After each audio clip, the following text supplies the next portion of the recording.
ఎంతటి వాడను నేను యేసయ్యా, కొంతైనా యోగ్యుడను కానయ్యా. ఎంతటి వాడను నేను యేసయ్యా, కొంతైన యోగ్యుడను కానయ్యా. ఇంతగనను హెచ్చించుటకు ఈ స్థితిలో నన్నుంచుటకు, ఇంతగనను హెచ్చించుటకు ఈ స్థితిలో నన్నుంచుటకు. ఎంతటి వాడను నేను యేసయ్యా, కొంతైన యోగ్యుడను కానయ్యా.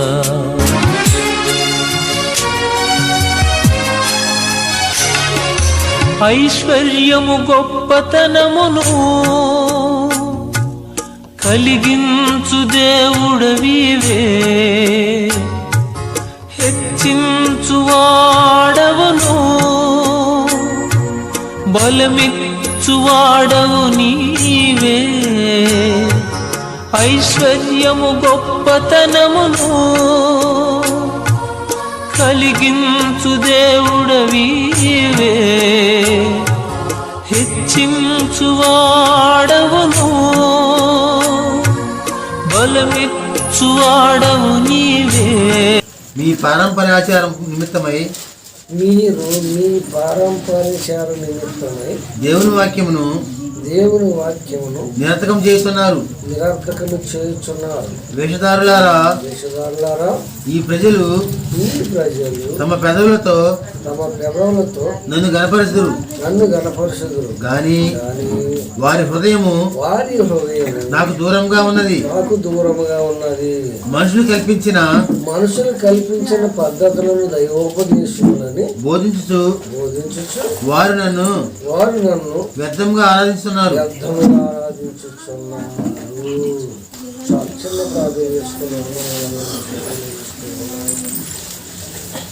కొద్ది నిమిషాలు మీ మాటలు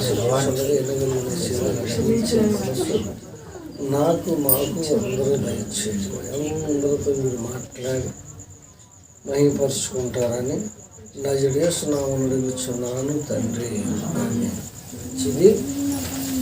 ఇప్పుడు మనం ఎక్కడున్నాము? శ్రమల దినాల్లో ఉన్నాం.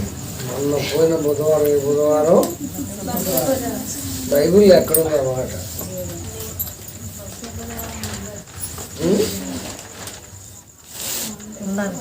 ఎక్కడుంది బైబిల్?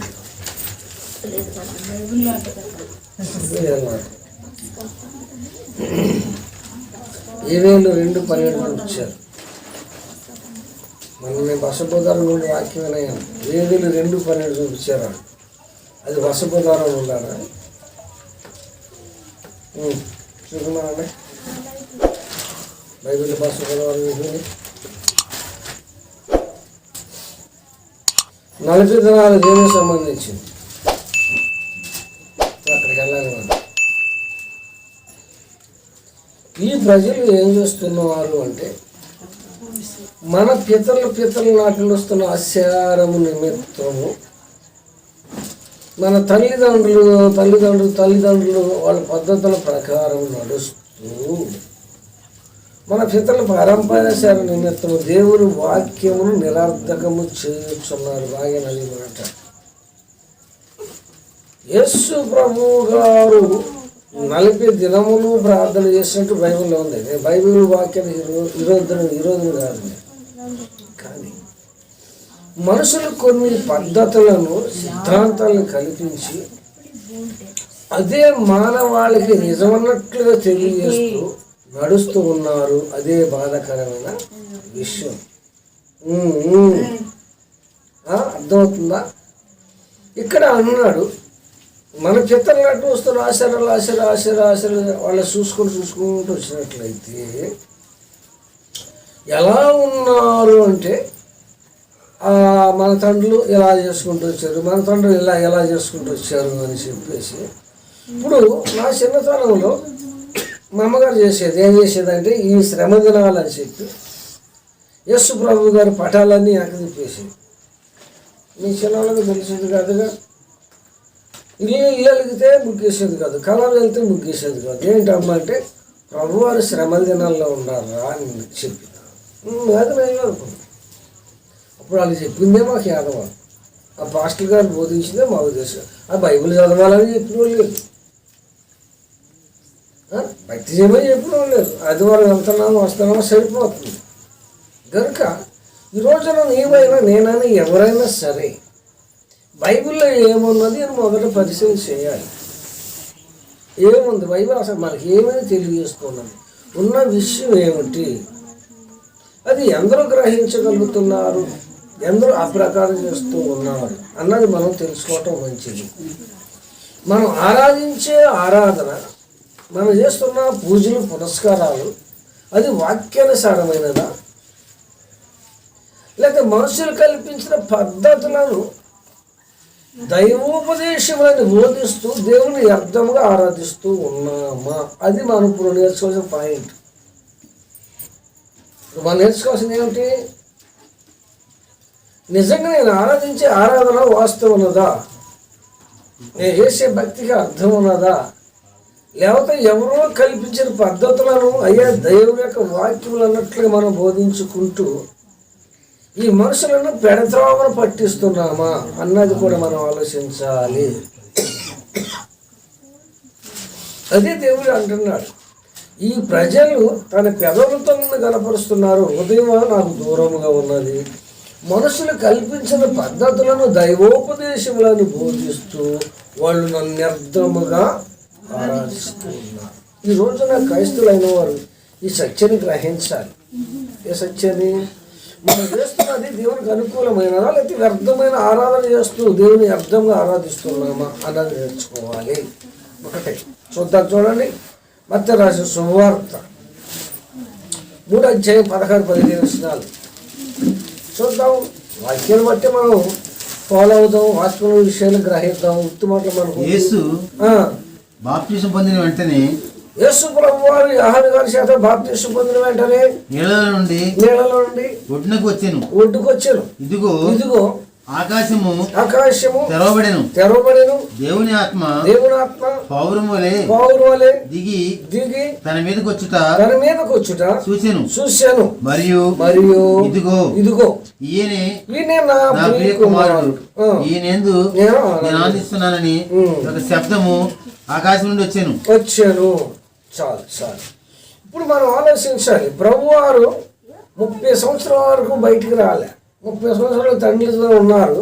30వ సంవత్సరం వచ్చేటప్పటికి బాప్తిసం పొందటం యోహాను గారి దగ్గరికి వచ్చారు. యోహాను గారు ఎక్కడున్నాడు, యోర్దాను నదిలో బాప్తిసం ఇస్తుండగా యోహాను గారి దగ్గరికి వచ్చి, నాకు బాప్తిసం, అయ్యా నీ పాదాలను చెప్పులు ఇప్పుడు నేను ఇవ్వబడిన కాదు, నీ చేత నేను బాప్తిసం పొందాలి, కానీ నీకు నేను బాప్తిసం అంటే కాదు, ఇప్పుడు ఇలా కానివ్వు అని చెప్పి ప్రభువారు బాప్తిసం పొందిన వెంటనే ఒడ్డుకు వస్తే పావురము, పరిశుద్ధాత్మ పావురం వల్ల వచ్చిందని బైబిల్ చెప్తున్నది.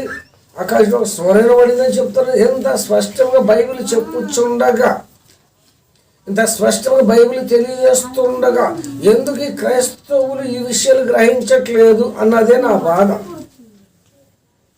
ఇప్పుడు మనం ఏం చేయాలి, ఎక్కడికి వచ్చాము, ప్రభువారు బాప్తిసం పొందారు, నెంబర్ 1. నెంబర్ 2 4వ అధ్యాయం 1-2 చదువుతాం. అప్పుడు యేసు ప్రభువారు అపవాది చేత శోధించబడుటకు ఆత్మ వలన అరణ్యమునకు కొనుపోబడెను. 40 రాత్రులు ఉపవాసం ఉండిన పిమ్మట. చాలు. ఎప్పుడు ప్రభువారు ఉపవాసం ఉన్నది, ప్రభువారు ఎప్పుడు ఉపవాసం ఉన్నారని బైబిల్ చెప్తున్నది. బాప్తిసం పొందిన వెంటనే, మాట అర్థం చేసుకోవాలి. బాప్తిసం పొందిన వెంటనే ఆత్మ వలన అరణ్యమునకు కొనుపోబడినని బైబిల్ చెప్పింది. ఇప్పుడు మన వాళ్ళు చేసేది ఏమిటి, ఇప్పుడు శ్రమ దినాల్లో ఉన్నారు. ఇప్పుడు ఎక్కడున్నారు యేసు ప్రభువారు, ఈ శ్రమ దినాలు అయిన అనంతరము ఆయన ఏం చేస్తారు, పట్టుకుని సిలువ వేస్తారు. ఇది మన యొక్క సిద్ధాంతం, మన క్రైస్తవుల యొక్క సిద్ధాంతం. ఈ మధ్యన కొందరైతే దీక్ష మొదలు పెట్టారు. ఏ దీక్ష అది? ఏ దీక్ష? మాల దీక్ష కాదు, నిరాహార దీక్ష. ఏమైనా దీక్ష చెప్తున్నారు? నువ్వు సత్యనే మేము అర్థమైంది పాయింట్. ఏ దీక్ష ఇది? ఎవరి కోసం? ఎవరి కోసం? నీకు అర్థమైన పాయింట్ అర్థమైందా? వీళ్ళు దీక్ష పెట్టింది ఎవరి కోసం? నువ్వు చనిపోతేనే మేము దీక్ష నిర్మిస్తాము, అంతే తప్ప నువ్వు చచ్చిపోయిన మా దీక్ష మేము వదిలిపెట్టు. ఇది మొదలు పెట్టేది ఎవరు? ఎవరండి? క్రైస్తవులు. ఏం చేస్తున్నారు ఇప్పుడు? ఏం చేస్తున్నారు? ప్రభువారు ఎక్కడున్నాడని వీళ్ళు దీక్ష మొదలు పెట్టారు. కొందరైతే డ్రెస్సులు కూడా మార్చేసుకుంటున్నారు. మరి మాకు చిన్నతనం ఇది లేదు, డ్రెస్సులు మార్చే సెక్షన్ లేదు. మా చిన్నతనం లేవు. వచ్చింది శ్రమదినాలు చేసుకుంటారు, ప్రార్థన చేసుకుంటారు, ప్రార్థన చేయరు, ఉపవాసాలు ఉంటారు, ఉపవాసం ఉన్నోళ్ళు ఉండరు. మా చిన్నతనం. ఎందుకంటే నేను సియాసీలో పుట్టి పెరిగాను కనుక 18 సంవత్సరాల వరకు సియాసీలోనే ఉన్నా. నాకు 18 సంవత్సరాల వయసు వచ్చే వరకు సియాసీలోనే ఉన్నా. మ్యారేజ్ కోసం ఆర్సీఎంలోకి వెళ్ళాల్సి వచ్చింది. మ్యారేజ్ కోసం ఎక్కడికి వెళ్ళాల్సి వచ్చింది? ఆర్సీఎంలో 4 సంవత్సరాలు ఉన్నాయి. సియాసీలు ఎలా చేస్తారో ఆర్సీఎంలో కూడా అలాగనే చేస్తారు. ఈ 40 దినములు చాలా నిష్టగా చేస్తారండి. ఎందుకు చేస్తారో చెప్తాను. ఎందుకు చేస్తారు ఇంత నిష్టగా? ఎందుకు చేస్తారు? యేసు ప్రభు గారు చనిపోతేనే మా దీక్ష, అది లెక్క. అర్థమైందా? ఎంత అమాయకులండి, ఎంత అమాయకులండి ఈనాడు చేస్తున్న క్రైస్తవుడి పద్ధతులు. ఎంతవరకు వాస్తారా ఈ బైబిల్ ఎక్కడోనైనా చెప్పి ఎంత మాత్రాన కొంచెమైన ఆలోచన ఉండాలి కదా. చేసుకో తప్పులు. ఒకవేళ నీకు ఇన్ని దినాలు కుదరలేదు, ఈ 40 రోజులే ప్రార్థన చేసుకో మనసు ఉంటే చేసుకో తప్పలేదు. దాన్ని తీసుకెళ్ళి యేసు ప్రభు గారికి అంటకట్టొద్దంట. దీన్ని తీసుకెళ్ళి ఆయన 40 దినాలు ఉన్నారు కనుక 40 దినాల అనంతరం శిలువని చంపుతాడన్నమాట. పచ్చి అబద్ధం. ఏంటి మాట? పచ్చి అబద్ధం, తిరిగైన అబద్ధం. దేనిని జోడించలేదు. ఎందుకో చెప్పమంటారా? బాప్తిసం పొందిన వెంటనే ఆత్మ వలన అరణ్యమునకు కొనుపోబడేను 40 రాత్రులు 40 పవన్లో ఆయన ఉపవాసం ఉండి ప్రార్థన చేసిన బైబిల్ చెప్తున్న సత్యం. ఎప్పుడు? బాప్తిసం పొందిన వెంటనే ఎక్కడికి వెళ్ళాడు? అరణ్యమున కొనుపోబడ్డాడు. అక్కడికి వెళ్ళి ఏం చేశాడు ఆయన? 40 రాత్రులు 40 పవన్లు ఉపవాసుడు ప్రార్థన చేసిన బైబిల్ చెప్తున్నది. అప్పుడే సాతాను ఎంటర్ అయ్యాడు. ఏమని? నువ్వు దేవుని కుమారుడు కదా, ఆకలిని ఉన్నావు కదా, ఈ రాళ్ళను రొట్టెలుగా మార్చుకో అన్నాడు. ఎప్పుడు?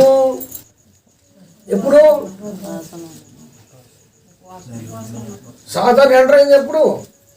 40 దినములు ప్రార్థన అయిన తర్వాత సాతాను ఎంటర్ అయ్యి అంటున్నాడు, నువ్వు 40 రాత్రులు 40 పవన్లో ఉపాసన ప్రార్థన చేసావు కదా, ఆకలి కొని ఉన్నావు కదా అన్నాడా సాతానుడు? వెళ్ళి ఇస్కరియోతు యోధేలు ముద్దు పెట్టుకున్నాడా? ఇస్కరియోతు యోధేలు ముద్దు పెట్టుకున్నాడా? సాతాను ఎంటర్ అయ్యాడా? మరి మనోళ్ళు చెప్పేది ఏముంది? ఇప్పుడు మనోళ్ళు చేసేది ఏంటి? 40 రోజులు ప్రార్థన అనంతరము గెచ్చిమల తోటలోకి వెళ్ళాడు ప్రభువారు. ఇస్కరియోతు ముద్దు పెట్టుకున్నాడు. వాడు దుర్మార్గుడు. ఎవడు? ఈ పెద్ద నీతిమంతులు అయినట్టు. ఎంతమంది అమ్మేసుకున్నారు నిన్న ఓట్లకి? ఓట్లప్పుడు ఎంతమంది అమ్మేసుకున్నారు? వాడు దుర్మార్గుడా? అది లేఖలు నెరవేరటానికి, దేవుడు లేఖలు నెరవేరటానికి అలా చేశారని బైబిల్ చెప్పింది. కానీ మరి మనం ఏం చేస్తున్నాము? దేన్ని నెరవేర్స్తావు? నువ్వు లంచములు తీసుకొని, ఓట్లు డబ్బులు తీసుకొని, ఒకటి నెత్తి మీద చేతులు పెట్టి ఒకటి సంతోషపరిచావు. వ్యాపారి ధర్మం. ఎవడు దుర్మార్గులు? ఎవడు దుర్మార్గులు? తీసుకోబట్టి ఒకళ్ళు ఎడుతున్నారు, ఒకళ్ళు నవ్వుతున్నారు. అమ్మా నేను ప్రతి ఎలక్షన్ చెప్తా, మీరు ఓటు వేయండి కానీ వద్దంట. ఓటు వేసుకోవాలి, మనకి ప్రభుత్వం ఇచ్చిన హక్కు, అది గవర్నమెంట్ ఇచ్చిన హక్కు ఓటు. కానీ నమ్ముకోవడం వల్ల తప్పు అంట. నా మాట నచ్చట్లేదు, నా మాట నచ్చట్లేదు. మరి ఎవరు దుర్మార్గులు? ఇసుకని యోధా దుర్మార్గుడే మార్గుడు. ఇలా చెప్తే మంచోడు కాదు. మంచోడు కాకపోయినా పర్వాలేదు, కానీ నీ దృష్టికి నా దేవుని దృష్టిలో ఎలా ఉన్నాను అన్నది నన్ను నేను పరీక్షించుకోవాలి. పంపించాను, నువ్వు ఏం చెప్పాను, నన్ను రేపు పొద్దున తీర్చిదిద్దాడు నా దేవుడు. అర్థమవుతుందా? ఇప్పుడు ఎవరు ఎంటర్ అయ్యారు అంటే ఇస్కరియోతు యోధ రాలే. 40 దినములు ప్రార్థన అయిన తర్వాత ఇస్కరియోతు యోధ సైన్యంతో వెళ్ళలేదు యేసుప్రభు గారి దగ్గరికి. ఎవరు వచ్చాడు? సాతానుడు వచ్చాడు. సాతానుడు వచ్చామంటున్నాడంటే, నువ్వు దేవుని కుమారుడు కదా, 40 దినములు ఉపవాసం ఉన్నావు కదా, దేవుని కుమారుడు అయితే రాళ్ళను రొట్టెలుగా మార్చుకో ఏమంటున్నాడు. అప్పుడు ఏమన్నాడంటే, మనుషుడు రొట్టె వల్ల మాత్రము జీవించడం కానీ నా తండ్రి నుంచి ప్రతి మాట వలన జీవించను. జాగ్రత్తగా ఈ మాట ఎందుకు ఇంత ఆధారంగా చెప్పుకొస్తున్నానంటే, ఇలా క్రైస్తవులు ఎంత తప్పు చేస్తున్నారో, ఎంత దేవుని అర్థం ఆరాధిస్తున్న విషయం తెలుసుకోవడం చెప్తున్నాను. ఇంత ఖచ్చితంగా చెప్పేది నేను. తిట్టుకుంటారు, తిట్టుకున్నా పర్లేదు. ఎవరు యూట్యూబ్లో చూసిన తిట్టుకున్నా పర్లేదు, నాకెందుకు? ఉన్న విషయం తెలుసుకో. నేను ఎవరిని విమర్శించదలుచుకుంటే విమర్శిస్తున్నాను అంతే. ఇది సత్యం, ఇది బైబిల్ ఉన్న విషయం. మనం చేస్తున్నాం తప్పు. ఒకవేళ వాళ్ళు చేసేది కరెక్ట్ అయితే బైబిల్లో చూపించమను, నేను చేస్తాను. నేను చేయట్లేదా? పోయిన నెల 20 తారీఖు కానీ చేస్తూనే ఉన్నాను. ఏంటి, జనవరి 25వ తారీఖున ఉన్నాయి. నేను 40 రోజులు ప్రార్థన చేస్తూనే ఉన్నాను. ప్రభు చెప్పినగా చేస్తున్నాను. దీనికోసం నేను చేయట్లేదు సుమా. అసలు ఇది ఎప్పుడు నేను పాటించను. నేను ఎప్పుడైతే ఈ ఆర్షం నుండి సియాసం నుండి బయటకు వచ్చాను, దైవ స్వరూపులు అడుగుపెట్టాను, బైబిల్ చదవడం ప్రారంభించాను, బైబిల్ విషయాన్ని గ్రహించడం మొదలుపెట్టి చాలా కట్ చేసుకుంటూ వచ్చాను. చవకుడు కాకమునిపే విశ్వాసం ఉన్నప్పుడు ఏదేది చేయకూడదని బైబిల్ చదవడం, అది కనుగొనడం ప్రారంభం, ఎప్పుడైతే చదవడం ప్రారంభించాను, ఏది తప్పు నా జీవితంలో, ఏది తప్పు జరుగుతున్నా దాన్ని ఒక్కొక్కటి తీసేసుకుంటూ వచ్చాను. జనగా నేను మారు మనిషి పొందిన నాటి నుండి కూడా వాక్యానికి వ్యతిరేకమైన ఏది జరుగుతుందో దాన్ని ఏం చేస్తున్నాను, తీసేసుకున్నాను నా దగ్గర నుండి. ఎప్పుడైతే సాతాను మాట్లాడుతున్నాడో, యేసుప్రభువు ఒకటి అన్నాడు, మనుషులు రొట్టె వల్ల మాత్రం జీవించడం నాయనా, దేవుని నోటి నుంచి ప్రతి మాటను బట్టి, దేవుని నోటి నుంచి ప్రతి మాటను బట్టి జీవిస్తాడు అని ప్రభువు చెప్పాడు. అది ఆయన 40 దినములు ప్రార్థన అయిన అనంతరము, 40 దినములు ప్రార్థన అయిన తర్వాత సాతానుతో చెప్పిన మాట తర్వాత ఎత్తైన పర్వతం తీసుకెళ్తాడు. ఈ లోకరాజ్యాలు నా వశంలోనే చూడమంటాడు, నాకు మొక్కితే నీకు ఇచ్చేస్తాను అంటాడు. No no no. దేవాలయ శిఖరం మీద తీసుకెళ్తాడు, ఇక్కడ దూకు, నీ తండ్రి మాటను బట్టి దూతలు ఎత్తు పట్టుకుని చెప్పాడు. No no. చూసారా? ఎంత జరిగిన తర్వాత 11వ వచనం చదువుతాం. 11వ వచనం. అప్పటి నుండి యేసు పరలోక రాజ్యము సమీపించి ఉన్నది గనుక మారు మనసు పొందుడని చెప్పుచు ప్రకటింప మొదలు పెట్టాను. దేవునికి స్తోత్రం కలుగుగాక. ఇప్పుడు వరకు ప్రభు వారు రాజ్య సువార్తను ప్రకటించలేదు. అది నేనన్నమాట కాదు, బైబిల్ అన్నమాట. ఇప్పుడు వరకు 40 దినములు ప్రార్థన అయిన తర్వాత అపాది చేత శోధించబడిన మీదట దేవుని రాజ్య సువార్త ప్రకటించడం మొదలు పెట్టాను అని ఉంది బైబిల్లో. ఉపవాస ప్రార్థన అయిన తర్వాత సువార్త ప్రకటించాడు. ఉపవాస ప్రార్థనతో చనిపోయాడు ఆయన. ఉపవాస ప్రార్థన చేసిన తర్వాత ఏంటనే ఆయన చనిపోలే 3.5 సంవత్సరాలు బ్రతికున్నాడు. ఎన్ని సంవత్సరాలు? 3.5. ఆయన ఉపవాస ప్రార్థన చేసిన తర్వాత 3.5 సంవత్సరాలు బ్రతికున్నాడు. ఇదే మాట ఒకసారి నేను చెప్తే ఒక సేవకుడు అన్నాడు, నేను ఎట్టగా చనిపోతానుగా అని చెప్పేసి. ఏంటది? నేను 3.5 సంవత్సరాలు సరిపోతా చెప్పేసి అందుకే ఆయన ముందే ఉపవాసం ఉన్నాడు. వాడు ఎంత దౌర్భాగ్యం వెళ్ళిపోవాలండి. ఒక సేవకుడు చెప్పే మాటేనా? నేనంటాను, అయితే అనలేదని మనసులో అనిపించింది. ఎప్పుడో కూడా చచ్చిపోతాం కదా, పెళ్లి రోజు దినం చేసుకుంటే బాగుండదు కదా అనిపించింది. ఏంటి వాడు అన్న మాట ఏంటి, ఎట్లా చనిపోతారు కానీ చెప్పేసి ముందు ఆయన ఉపవాసం ఉండి 3.5 సంవత్సరాలు సువార్త చేశాడు అని అన్నాడు ఆ పనిహిమానుడు. మరి నేనేమనుకోవాలి? మరి నా తర్వాత వాక్యం చెప్పా, ఎట్లా చచ్చిపోతా కదా, పెళ్ళి దినం చేసుకుంటే బాగుంటుంది కంటే బాగుండదుగా. ఇలాంటి దౌర్భాగ్యాలు ఉన్నమట్టి క్రైస్తత్వం ఇలా నాశనం అయిపోతుందండి. ఎప్పుడు ఆయన ప్రారంభించాడు సువార్త? ఆయన ప్రారంభించింది ఎప్పుడు? బాప్తిసం తీసుకుని దేవుని శక్తి పొందటాకు అరణ్యమునకు కొనుకోబడి 40 రాత్రులు 40 పగళ్ళు ఉపవాసం ఉండి ప్రార్థన చేసి సాతాను శోధన జయించి రాజ్య సువార్తను ప్రారంభించాడు. ఎప్పుడు? 40 దినాల ప్రార్థన అయిన తర్వాత. బాగా గుర్తుపెట్టుకోండి, బాగా గుర్తుపెట్టుకోండి మాట. ఏమాట ఆయన ఉపవాస ప్రార్థన చేసిన తరువాతనే సువార్త ప్రకటించ మొదలు పెట్టాను అని నేను అనలే. అది బైబిల్ చెప్పే మాట. ఇది మీరు బాగా గుర్తుపెట్టుకోండి. మీతో ఎవరైనా మాట్లాడాలనుకుని చెప్పిన ప్రతి రెఫరెన్స్ మీరు నోట్ చేసుకోండి, రాసుకోండి. ధైర్యంగా వాళ్ళతో మాట్లాడి సూటిగా సమాధానం చెప్పండి. అసలు ఈ విషయంలో 40 దినాలు ప్రార్థన విషయంలో మనం రాజీ పడాల్సిన పని లేదు. ఒకడు ఉందన్నోడు, ఆయన ఉపవాస ప్రార్థన చనిపోయిన ఉందన్నోడు నా దగ్గర తీసుకురా, నేను చెప్తాను. కళ్ళబోళ్ళు కట్టు కథలు నాకు వద్దు, నాకు వాక్యం కావాలి, వాక్యాధారణ చూపించాలి. అర్థమైందా? ఆనాడు అది జరిగింది, ఈనాడు ఇదొద్దు నాకు ఇదొద్దు. బైబిల్ ఏమున్నదో అదే నాకు కావాలి. ఒకవేళ బైబిల్లో లేనిది చెప్పితే మీరు వేసే శిక్షను నేను భరేస్తాను.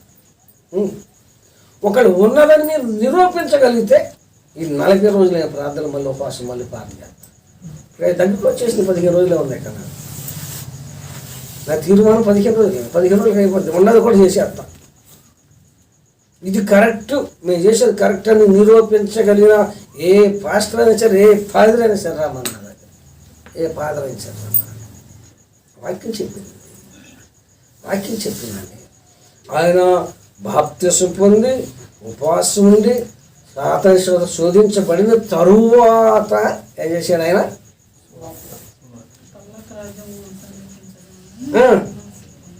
ఆయన ప్రకటింప మొదలు పెట్టాను. ఎన్ని రోజులు ప్రకటించాడు అంటే 3.5 సంవత్సరాలు ప్రకటించాడు. మరి మనవాళ్ళు చేసేది ఏంటి?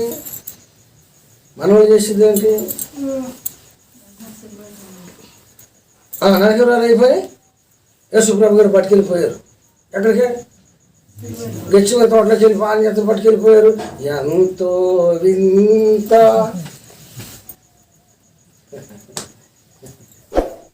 ఏంటండి ఇది?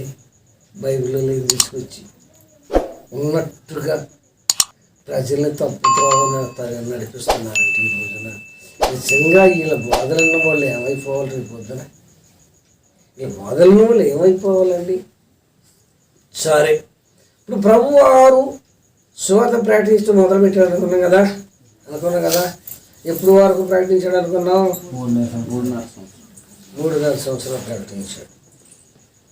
సరే, ఇప్పుడు ఆయన చనిపోయే ముందు ఏం చేశాడు? అక్కడికి వెళ్దాం. చనిపోయే ముందు ఆయన ఏం చేశాడు? అక్కడ అది కూడా నోట్ చేసుకోండి. మత్తయి రాసిన సువార్త 26వ అధ్యాయము 17, 18 వచనాలు నోట్ చేసుకోండి. పులియని రొట్టెల పండుగలో మొదటి దినమందు శిష్యులు యేసు ప్రభువారి వద్దకు వచ్చి భుజించడానికి మేము నీ కొరకు ఎక్కడ సిద్ధపరచుకోవచ్చున్నామని అడిగిరి. నీవు భోజనము చేయటకు పస్కను మేము ఎక్కడ సిద్ధపరుచుదామని అడిగిరి. మొదటి దినమున వచ్చి శిష్యులు ప్రభువారి దగ్గరకు వచ్చి, అయ్యా నువ్వు భోజనం చేయటాకు మేము ఎక్కడ సిద్ధపరచాలి? ఎవరు భోజనం చేయటాకు? ఎవరు భోజనం చేయటాకు? యేసు ప్రభు గారి శిష్యులు అడుగుతున్న పస్కా పండుగ దినములలో నువ్వు భోజనం చేయటాకు నేను ఎక్కడ నీకు భోజనం సిద్ధపరచుదాము అని అడుగుతున్నాడు. ప్రభు వాడు ఇప్పుడు శ్రమలో లేడు, ఆయన ఉపాసంలో లేడు. ఆయన అర్థమైందా? ఆయన ఉపాసంలో లేడు. ఉపాసం ఆయన భోజనం ఎందుకు తయారు చేస్తారు? ఆయన కోసం. ఆయన అర్థమైందా? ఆయన ఉపాసంలో లేడు, చేయట్లే. ఆయన ఉపవాసం చేయట్లే, సువార్త ప్రకటించుకుంటూ వెళ్తున్నాడు. పస్కా పండుగ వచ్చింది. పస్కా మనం ఎక్కడ భుజించుదాము? మనం అంటే నీకు మేము ఎక్కడ సిద్ధపరచాలి అడుగుతున్నారు. ఆ అధ్యాయము ఈ 17వ వచనం కాండు లాస్ట్ వరకు మీరు చదువుకోవాలండి. చెప్తాను కొన్ని విషయం అవసరం చెప్తాను. అందుకు ఆయన మీరు ఈ పట్టణం ముందున్న ఫలాని మనిషి వద్దకు వెళ్ళి నా కాలము సమీపమై ఉన్నది, నా శిష్యులతో కూడా నీ ఇంట పస్కాను ఆచరించదనని బోధకుడు చెప్పుచున్నాడని అతనితో చెప్పడాను. ఎలానే మీరు ఎలానయ్యా? ఒక మనుషుడు మీకు ఎదురవుతాడు. ఆ మేడగదిలో నేను భోజనం భోంచాను, మీకు నేను రొట్టె రవ్వాలి, ద్రాక్షరసం పంచాలని చెప్పి దేవుడు చెప్పాడు. దీనికి కాదంటావా? ఏది ఇది తప్పు అంటావా? ఆయన భోజనం చేయడానికి వెళ్తున్నాడు, భోజనం సిద్ధపరచ అడుగుతున్నాడు. ఓకే, వెళ్ళండి, ఫలానా మనిషి దగ్గరికి వెళ్ళండి, అక్కడ మేడగది ఉంటుంది, మేడగదిలో రెడీ చేయండి. మన అందరం కలిసి అక్కడ ఏం చేయాలి? భోజనం చేయాలి. అర్థమైందా? ఏం చేయాలి? వీళ్ళు ప్రభు వారు ఏం చేయాలి? శిష్యులతో కూడా ఏం చేయాలి? భోజనం చేయాలి. అది ఆయన ఉపవాసం ఉంది ఎక్కడ? అని 40 రోజులు ఉపవాసం ఉంది ఎక్కడ? నేను భోజనం చేస్తానయ్యా, మన అందరం కలిసి భోజనం చేద్దాం, ఫలానా మేడగదిలోకి వెళ్ళండి, అక్కడ రెడీ చేయండి అని చెప్తున్నాడు కదా. ఆయన ఉపవాసం ఉండి పట్టుకెళ్ళారంటే ఆధారం ఏముంది బైబిల్లో? ఏమైనా ఉందా ఆధారం?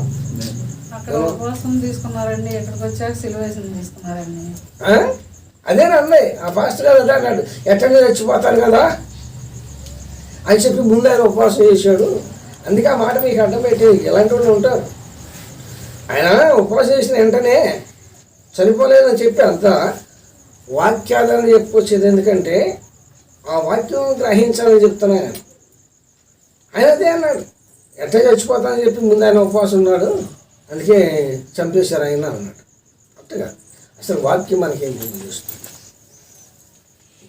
26 రోజుల దగ్గరికి వెళ్తాం, త్వరగా పిలుచుకుంటూ వెళ్ళిపోతాం. 26 అయినను అప్పగించిన వారు భోజనం చేయుచుండగా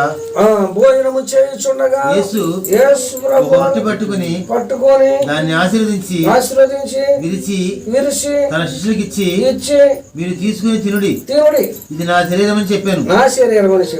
మరియు ఆయన గిన్నె పట్టుకొని కృతజ్ఞతలు చెల్లించి వారికి ఇచ్చి దీనిలోనిది మీరందరూ త్రాగుడి, ఇది నా రక్తము, అనగా పాపక్షమాపణ నిమిత్తము అనేకుల కొరకు చెల్లింపబడుతున్న నిబంధన రక్తము. చాలు.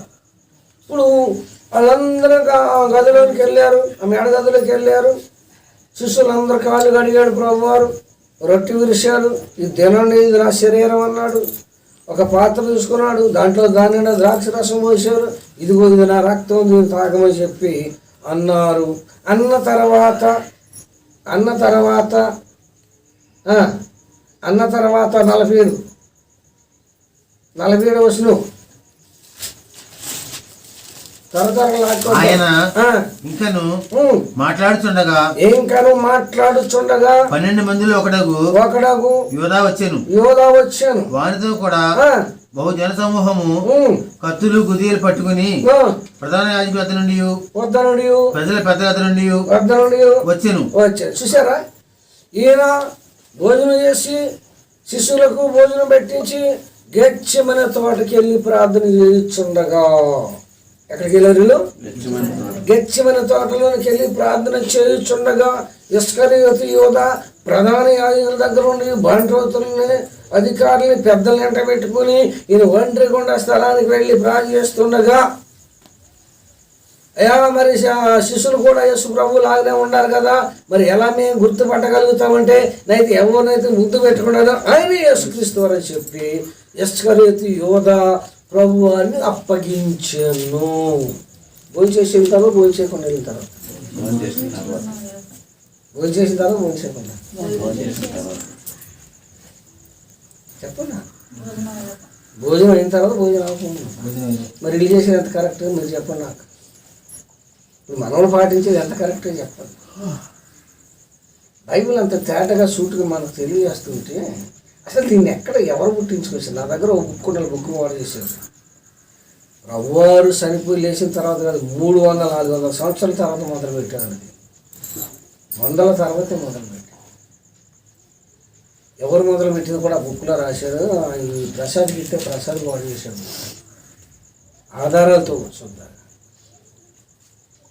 దాన్ని ఈనాటి క్రైస్తవులు ఏం చేస్తున్నారంటే అదే వాస్తవం అన్నట్లుగా, అదే కరెక్ట్గా అన్నట్లుగా దైవోపదేశములను బోధిస్తున్నారు. మనుషులు కల్పించిన పద్ధతులను దైవోపదేశములను బోధిస్తున్న అర్థముగా.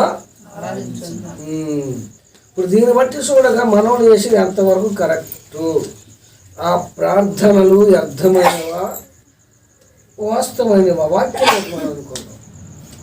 అలా ఈ 40 దినాలు ఏదో మనశ్శాంతి కోసం ప్రార్థన చేసుకుంటూనే ఉంటే దానికి తప్పలేదు, దానికి విరోధం కాదు. ఇది బైబిల్లో ఉన్నట్లుగా మనం చేయొద్దాన్ని కాదు, ఇది బైబిల్లో ఇట్లా ఉన్నది చేయదు. బైబిల్లో ప్రభు వారు శ్రమలు పడుతున్నారు, 40 రోజులు ఉంటున్నారు, అది అబద్ధం లేదు. ఆయన ఉపవాసం ఉన్నది వాస్తవం, 40 రోజులు ప్రార్థన చేసింది వస్తుంది. అది ఎప్పుడు సువార్త ప్రకటించక మునుపు, సువార్త ప్రకటించక మునుపు. ప్రకటించడం మొదలుపెట్టిన తర్వాత మళ్ళీ ఎక్కడ 40 రోజులు ఉపవాసం ఏమన్నా ఉందా ఆధారం? మరలా 40 రోజులు ఆయన చనిపోయే ముందు 40 రోజులు ఆయన మరలా ఉపవాసం చేసిన బైబిల్ ఎక్కడైనా ఉందా? మరి ఇందులో బట్టి చూడగా ఈనాటి క్రైస్తవులు ఏం చేస్తూ ఉన్నారు, వాళ్ళు చేసే ఆరాధన ఎంత కరెక్ట్ అయినది, అది దేవుని దృష్టికి వాస్తవమైనదా వ్యర్థమైనదా చెప్పండి. ఈ విషయమై దేవుని వాక్యాన్ని ఏం చేశారు వాళ్ళు? దేవుని వాక్యం నిరర్థకం చేశారు. ఎందుకు చేశారు అంటే మన పితరులాట వస్తున్న ఆశ్చర్యం నిమిత్తము. ఏ నిమిత్తం అక్కడ అంటాడు? మన పితరుల పారంపర్యాచార నిమిత్తము, ఆచార నిమిత్తము దేవుని వాక్యం వీళ్ళు నిరర్థకము చేస్తున్నారు. ఎవరి ఆచారాలు? మన పితరులు చెప్పారు, మా అమ్మగారు ఎలా చేసేది చెప్పాను కదా. నేను ఈ లైన్లో లేకపోతే మా పిల్లలకి అది లేదు. ఇది అరే మన శ్రమల్లో ఉన్నాం, యేసుప్రభు గారు ఫోటోలు చూడకూడదు, తిప్పేయండిరా రై, నువ్వు కళాంతరితో ముగ్గేయకూడదు అని ఆశీర్వాదం అవకాశం చెప్పే పని లేదు అనుకో. నేను అమ్మగారు అసలు ఆశీర్వాదం వచ్చినావుగా అసలు చెప్పే పని లేదు. ఆమె ఇక ఈ ఏదో ఏ రోజు అసలు మంచులు కూడా తాగేది కదంట. మరి ఆ రోజు ఏదో చెప్పిన అసలు చెప్పిన గుర్తులేదు. మంచులు కూడా తాగేది కాదు, కరెక్ట్ చేసేది. అబద్ధాలే పోట్లాడితే దొంగతనాలే, బూతులు ఆడుతుంది, సినిమాలే ఎంత కరెక్ట్. మంచులు కూడా తాగేది. ఆ వసతి రేపు అడగంటే ఏ రోజు చూద్దామా, అసలు మంచులు కూడా తాగేది కాదంట. అదిగో ఆమె చెప్పొద్ది, ఎందుకంటే మరి నేను అంతగా చేసినోడు కాదు, మళ్ళీ ఎందుకు వచ్చిన పారాయి ఆమె అడిగితే ఆమె చెప్పొద్ది. అంత నిష్టగా చేసేదంట. మళ్ళీ ఎంత నిష్టగా చేయడం మంచిదే. మరి ఏది అయిన తర్వాత అన్ని మామూలే. మనలు చాలా మంది మాలు వేసుకుంటున్నారు, మాలు దించగానే మొదలెత్తారు.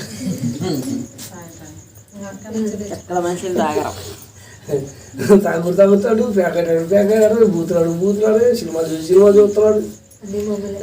మళ్ళీ కోడి పందులు వేస్తున్నాడు, అన్నీ మామూలే. మళ్ళీ మొదలెత్తారు ఎప్పుడు? అరే యేసుప్రభు శ్రమ దినాలు మళ్ళీ దీక్ష మొదలెట్టాలరా. ఏం మొదలెట్టాలి? ఏ దీక్ష అది? నిరాహార దీక్ష. అది కరెక్ట్ అని మాట చెప్పారు. మళ్ళీ ఎప్పుడు దీక్ష మానేసేది? యేసుప్రభు సిలువ వేసుకునే మానేస్తారు.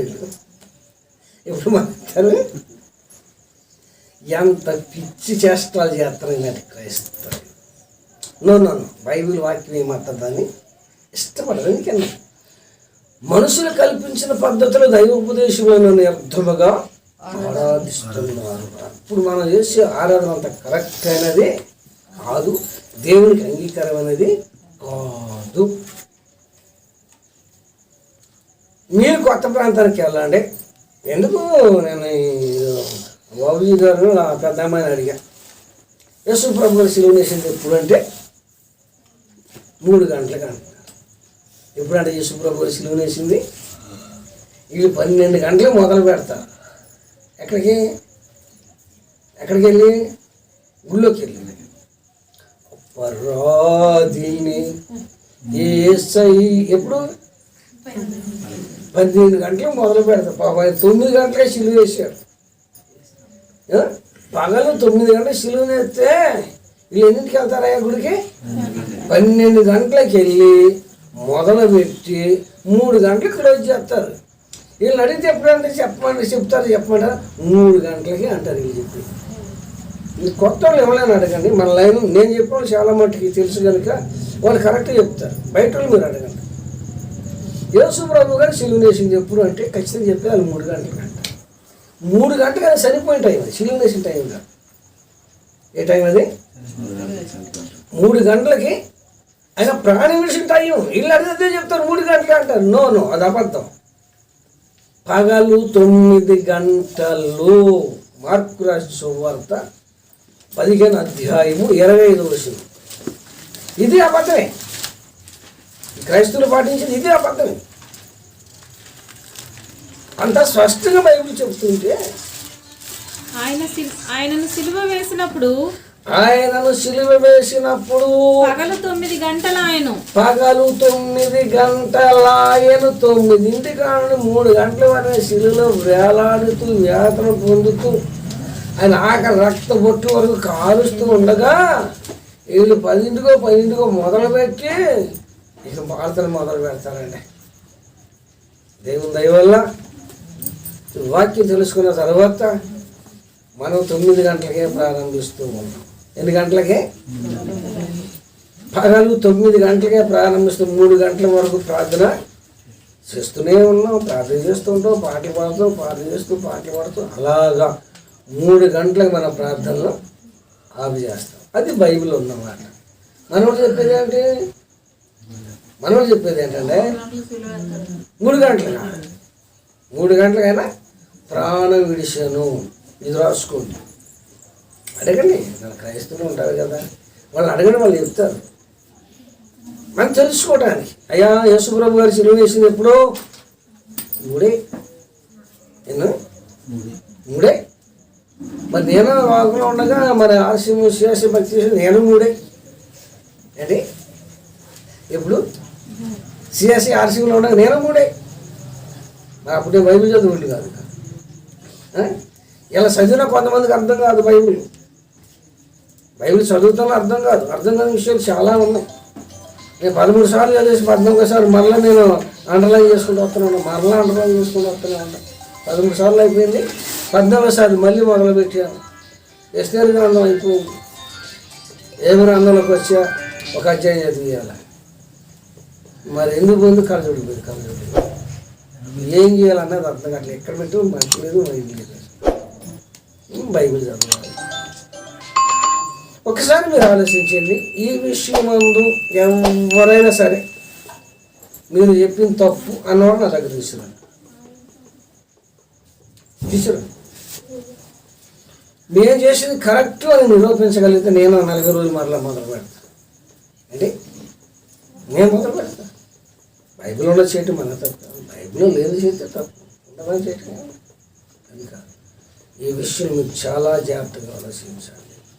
ఆలోచించండి చెప్పి మళ్ళీ గుర్తు చేద్దాం. లేదయ్యా అసలు బైబిల్ నుండి కాదు, మేము చేయాలనుకునే యాత్ర ఉంటే దానికి ఓకే, అది రోజు చేయాలనుకునే యాత్ర ఓకే, దానికనే కాదన్న. యేసు ప్రభు వారే 40 రోజులు శ్రమల్లో ఉన్నాడు ఈ టైంలో అంటే వాడు దాపద్దు నేను ఒప్పుకున్నాను. అర్థమైందా? శ్రమదినాలు ఎవరికి? యేసు ప్రభు గారి శ్రమదినాలు, మనకే శ్రమదినాలు, మనమే శ్రమల్లో ఉన్నాం. మనమే ఉన్నాం. ఆయన ఎప్పుడో ఆయన చేసి సువార్త ప్రకటించాడు. సువార్త ప్రకటించినట్లు బైబిల్ చెప్తుంది. కనుక ఈ రోజున క్రైస్తవులైన వారు దేవుణ్ణి వ్యర్థముగా ఆరాధిస్తూ ఉన్నారు. దేవుణ్ణి వ్యర్థముగా మనుషులు కల్పించిన పద్ధతులు దైవోపదేశములని బోధిస్తూ ఆయన నన్ను వ్యర్థముగా ఆరాధిస్తూ ఉన్నారు. మీ పారంపర్య నిమిత్తం దేవుని వాక్యమును నిరర్థకం చేస్తూ ఉన్నారు. దేవుడి కొద్ది మాటలు దీవించిన కాక ప్రార్థన చేసుకుంటూ వందనాలు తండ్రి. స్థుతులు వేస్తూ ఉన్నారు. కొద్ది విషయాలు బైబిల్ విషయాలు మీరు తెలుసుకున్నాం ప్రభు. అవును నేను చేస్తున్నది ఎంత కరెక్టు అన్నది ప్రభు. లేఖనం ద్వారా తెలుసుకున్న మీరు నాయన కృపను చూపించేందుకు వందనాలు. అలాంటి అందరూ కళ్ళు మీద తెరవడానికి సహాయించారు. యూట్యూబ్ ఉంటున్న ప్రతి బిడ్డనైనా నిజాన్ని గ్రహిస్తారు. మీరు కృపను చూపించి మీకు భద్రపడి సహాయం దయచేయమని చెప్పిన మాట దోషం ఉందమని నేను యేసు నామమున అడుగుతున్నాను.